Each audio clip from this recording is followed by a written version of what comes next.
Can you please introduce yourself? Yes, my name is Kees Rodenburg. I'm 75 years old and I live in Amsterdam in the Netherlands. And during my active life, I worked in the International Institute of Social History, in the Collection Development Department, and I covered Southern Europe. And what did you do in 1974? I was a student of political and social science at the University of Amsterdam. And how did you first hear about the Carnation Revolution? Well, I read it in the evening paper of that day. The revolution had been staged early in the morning, and the paper was able to cover the story on its front page in the afternoon. And can you remember where you were on April 25th, 1974? Not exactly, but maybe I was downtown at the university, or I was studying in the student residence for my master exam. And back then, did you know there was a dictatorship in Portugal? Sure, that was well known in the Netherlands. There had been staged protests already in the 60s against the fact that Portugal, as a police state, was a member of NATO. And by 1963 or 64, I bought this booklet, which describes the uprising in Angola, which started in March 1961. And it describes the cruel and devastating war against the freedom fighters and the population. This war had already caused tens of thousands of deaths by that time. And to my great surprise, in this booklet I found a press clipping from 1964, which is called Right and Justice in a Police State. It was written by a Dutch lawyer who went to Portugal. He describes in this article the methods of torture by the political police PIDE. He describes the courageous work by Portuguese lawyers who defended political opponents during political trials. He found them very courageous and admirable because they themselves were sometimes persecuted because of their work.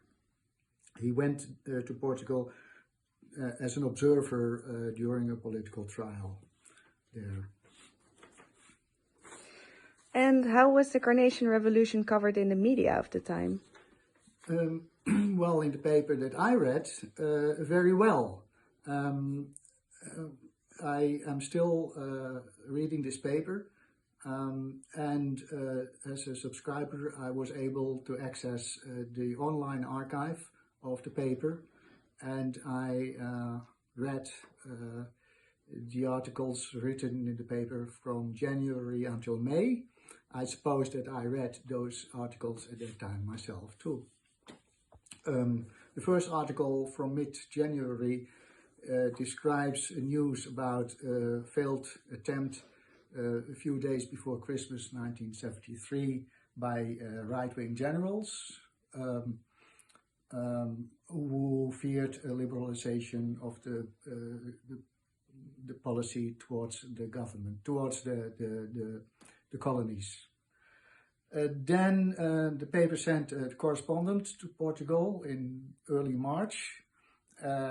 He published his first article on the 12th and wrote about a book that in February had been published by General Antonio de Spinola.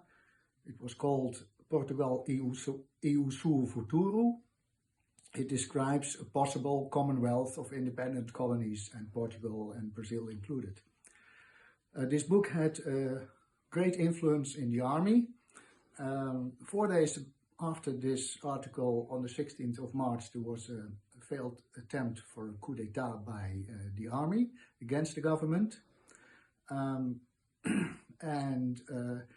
by the end of March, the correspondent wrote a large article which says Portuguese revolution will come from the right because General de Spinola, who apparently was a leading figure in the opposition was not a left-wing person. He had very good relations within the business class in Portugal.